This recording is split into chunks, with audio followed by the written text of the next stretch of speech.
اعوذ باللہ من الشیطان الرجیم بسم اللہ الرحمن الرحیم الحمد للہ الذی جعل کمال دینہ و تمام نعمتہ بولایت علی بن ابی طالب علیہ السلام والصلاة والسلام علی سید الانبیاء والمرسلین وعلی طیبین الطاہرین المعصومین اما بعد فقد قال امیر المومنین علی بن ابی طالب علیہ السلام بسم اللہ الرحمن الرحیم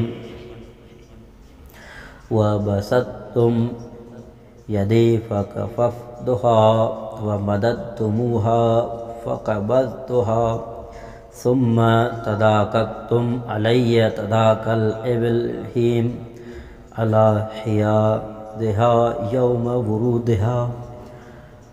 ناظرین قدر سامعین محترم، السلام علیکم ورحمۃ اللہ۔ درس نہج البلاغہ کا ختم نمبر 221 تک ہم پہنچ چکے ہیں۔ اس خطبے میں امیر المومنین علی بن ابی طالب علیہ السلام نے مرتضوی بیعت پر خوشی و مسرت کے ہنگامے کے حوالے سے بیان کیا، یعنی مولا کی جو بیعت ہو رہی تھی اور جوان بچیوں کا گھروں سے نکل آنا اور ضعیفوں کا اٹھ بیٹھ کر کسی طرح پہنچ جانا جب مولا کی بیعت ہو رہی۔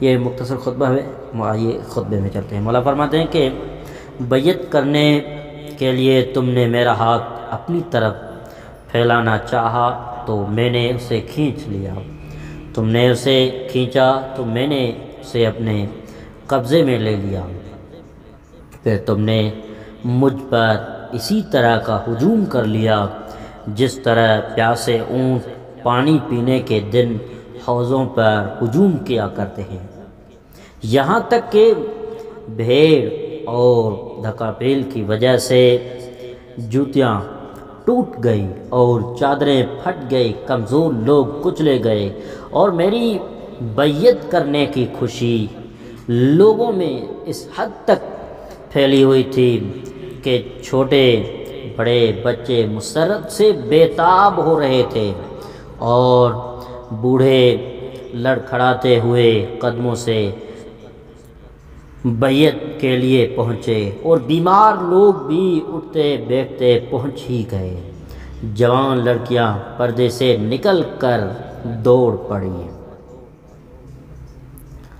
خطبہ نمبر 222۔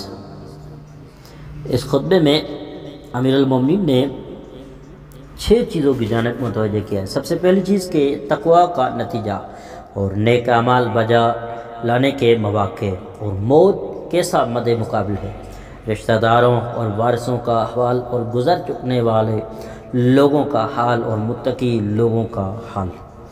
آئیے خطبے میں چلیں۔ مولا فرماتے ہیں یقیناً اللہ کا تقوی ہدایت کی کنجی اور آخرت میں کام آنے والا ذخیرہ ہے، اور ہر ملکیت یا غلامی سے آزادی ہے اور ہر تباہی سے نجات ہے۔ تقوی سے ہر طلبگار منزل مقصود پر فائز ہو جاتا ہے، برائیوں سے بھاگنے والا کامیاب ہو جاتا ہے اور پسندیدہ چیزوں تک پہنچ جاتا ہے۔ چنانچہ اچھے اعمال بجا لاؤ، اس لیے کہ ابھی اچھے اعمال بلند ہو رہے ہیں، اور توبہ قبول اور مفید ہے، اور دعائیں سنی جا رہی ہیں، اور حالات میں سکون و اطمینان ہے۔ قلم ریکارڈ تیار کر رہے ہیں۔ اعمال بجا لانے میں لگ جاؤ قبل اس کے کہ عمر ضعیفی لے آئے، یا بیماریاں آ گھیریں، یا موت جھپٹا مار لے۔ یقیناً موت تمہاری لذتوں کو مسمار کرنے والی اور تمہاری خواہشات کو دھندلا کرنے والی اور تمہاری مسافت اور منزلوں کو دور تر کرنے والی ہے۔ یہ موت ایسا زیارت کرنے والا ملاقاتی ہے جس سے کوئی محبت نہیں کرتا ہے، اور ایسا قریبی مد مقابل ہے جو کبھی مغلوب نہیں ہوتا، ایسا خون بہانے والا کہ اس سے خون کا بدلہ طلب نہیں کیا جا سکتا۔ تم اس کے پھندوں میں الجھے ہوئے ہو اور تم اس کے تباہ کن حربوں میں گرفتار ہو۔ موت کے تیروں کے پیکان یعنی بھالے تمہیں اپنا نشانہ بنائے ہوئے ہیں، اور تمہارے اندر موت کے غلبے کی عظمت مانی ہوئی ہے، اور اس کے دشمنانہ جو جور و ستم تم پر یکی بعد دیگر جاری ہیں۔ اور تم پر اس کے حربے خالی جانے کی امید کم سے کم ہے۔ چنانچہ بہت قریب ہے کہ تم پر موت کے سائے کا اندھیرا چھا جائے، بیماریوں میں شدت پیدا ہو جائے اور جان لیوا سختیوں کی تاریکی پھیل جائے اور سانس اکھیڑنے والا گشت طاری ہو جائے اور جان نکلنے کی اذیت جاری ہو جائے اور تم پر موت کے اندھیروں کی تہیں جم جائے اور تمہارے ذائقے میں بدمزگی پیدا ہو جائے۔ چنانچہ اس کو اس طرح سمجھو گویا وہ اچانک حملہ آور ہو گئی ہے اور اس نے آتے ہی تمہارے رازداروں کو خاموش کر دیا، تمہارے ہمدردوں کی جماعت میں تفرقہ ڈال کر الگ الگ کر دیا، تمہارے آثار اور نشانات کو نابود کر دیا اور تمہارے گھروں اور بستیوں کو معطل اور اجاڑ کر دیا، تمہارے آثار اور نشانات کو نابود کر دیا اور تمہارے وارثوں کو میراث کے لیے کھڑا کر دیا تاکہ تمہارے ترکے کو تقسیم کر لیں۔ ایسے مخصوص ہمدرد عزیزوں میں جنہوں نے کوئی نفع نہ پہنچایا تھا اور غمزدہ قریبی لوگوں میں جو موت کو روک نہ سکے اور آخری خوش ہونے والے عزیزوں میں جنہیں ذرا سا بھی دکھ نہ ہوا تھا۔ یہ حال ہے تم پر، لازم ہے کہ تم نقصان سے بچنے اور نفع میں رہنے کی نئی سے نئی کوشش کرو اور کوششوں کو بار بار بدل کر دیکھو اور اپنی حیثیت کے مطابق سفر کی تیاری کرو۔ سامان سفر لینے والی اس منزل سے اپنے لیے زیادہ سفر جمع کر لو اور دیکھو یہ دنیا تمہیں فریب میں مبتلا نہ کر دے جیسے اس نے تم سے پہلے لوگوں کو اور گزر جانے والی امتوں کو دھوکہ دیا تھا، اور سابقہ صدیوں میں جو لوگ تھے جنہوں نے خوب دنیا کا دودھ نکالا اور فائدہ اٹھایا تھا اور آخرکار اس کے فریب میں آ گئے اور دنیا میں رہنے کی مدت کو فنا اور ضائع کر دیا اور دنیا کی نئی تازی چیزوں کو پرانی کر گئے۔ آخر ان کے رہنے کے مکان قبروں میں بدل گئے اور ان کا مال و دولت میراث میں تقسیم ہو گیا، انہیں یہ بھی معلوم نہ ہوا کہ میراث کس کس کو ملی اور یہ کہ ان کے پاس کون کون آتا ہے اور اپنے رونے والوں کی پرواہ نہیں کرتے اور پکارنے والوں کو جواب نہیں دیتے۔ چنانچہ اس دنیا سے بچ کر رہو، یقیناً غدار ہے، فریب ساز ہے، دھوکہ باز ہے یہ دنیا، ایسے ہی دینے والی ہے جو محروم کر دیتی ہے، لباس پہنانے والی ہے تاکہ موقع ملتے ہی ننگا کر دے، اس کی آسائشوں کو دوام نہیں مگر اس کی تکلیفیں ختم نہیں ہوتی اور اس کی مصیبتوں کی کوئی انتہا ہے۔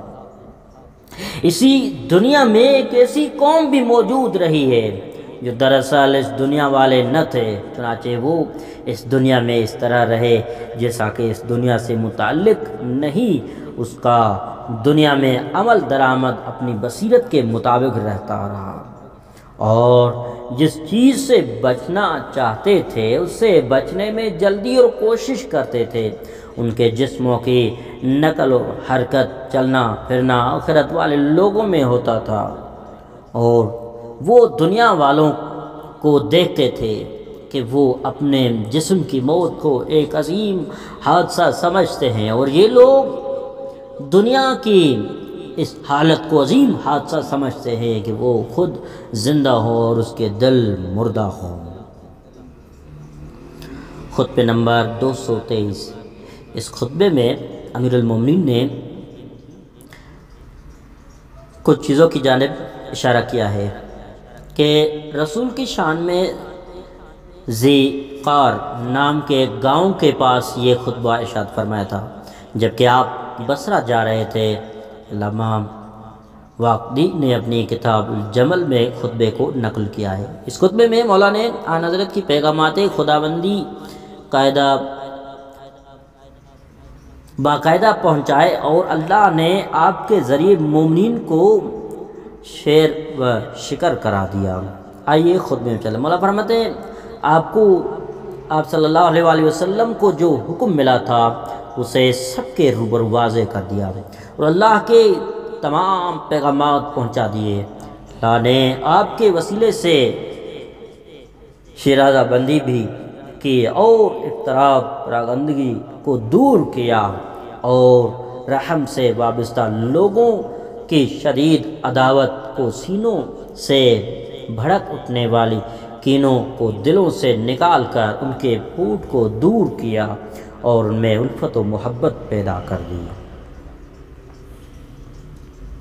خطبہ نمبر 224، یہ بھی مختصر خطبہ ہے۔ اس خطبے میں عبداللہ بن زمعہ کو طلب مال پر جواب دیا، حقداروں کے سوا کسی کو کچھ نہ دیا جائے گا۔ مولا فرماتے ہیں بلا شبہ یہ مال نہ میرا ہے اور نہ تمہارا، یہ تو مسلمانوں کو لوٹا دینے والا مال ہے، اور اس بنا پر لوٹا کر دینے والا ہے کہ ان کی تلواروں کا جمع کیا ہوا سرمایہ ہے۔ اگر تم بھی ان کے ساتھ جنگ میں شریک ہوئے ہوتے تو تمہارا حصہ بھی انہی کے حصے کی مانند ہوتا، اور جو شریک نہیں ہوئے ان کے کھانے میں وہ مال نہیں آ سکتا جو دوسروں کے ہاتھ کی کمائی ہو۔ خطبہ نمبر 225، اس خطبے میں امیر المومنین نے زبان و قلب و دماغ کا تعلق بیان کیا ہے اور عہد مرتضوی کے علماء منافق جو جوان بدخواہ اور بوڑھے بد کردار اور واعظ خوشامندی و چاپلوس تھے اور اہل بیت اور علم کا تعلق بیان کیا ہے۔ اس خطبے میں آئیے خطبے کی جانب چلتے ہیں۔ مولا فرماتے ہیں کہ خبردار ہو کر نوٹ کرو کہ حقیقی اور پوری زبان حقیقی اور پورے انسان کا ایک حصہ ہے۔ اگر حقیقی انسان منع کر دے تو گفتار زبان کا ساتھ نہیں دیا کرتی، اگر منع کے بجائے وہ وسعت دے دے کر کلام و گفتار کا ایسا ہجوم ہوتا ہے کہ زبان کو دم لینے اور رکنے کی مہلت نہیں ملتی ہے۔ اور یقیناً ہم لوگ کلام پر حکمران ہیں، کلام کی رگیں اور ریشے ہمارے اندر اترے ہوئی ہیں اور اس کی شاخیں ہمارے اوپر چھائی ہوئی ہیں۔ خدا تم پر رحم کرے، یہ بھی جان لو کہ تم ایسے زمانے میں ہو جبکہ حق بات کہنے والے بہت تھوڑے سے ہیں اور سچی بات کہنے میں زبانیں گونگی یا کند ہیں۔ حق کے پابند لوگ ذلیل و خوار کیے جاتے ہیں، اور اس زمانے کے اصلی لوگ نافرمانی اور گناہ پر پابندی سے عمل یا اعتکاف کرتے ہیں، ظاہر داری اور نفاق رکھنے والوں سے اچھا سلوک کرتے ہیں۔ ان کے جوان لوگ بری خصلتوں والے ہیں، ان کے سن رسیدہ لوگ بد کردار ہیں، ان کے علماء منافق ہیں اور ان کے واعظ اور قاری خوشامندی لوگ ہیں۔ ان کے چھوٹے اپنے بڑوں کی عزت نہیں کرتے، ان کے مالدار لوگ غرباء کی مدد نہیں کرتے۔ والسلام علیکم ورحمۃ اللہ وبرکاتہ۔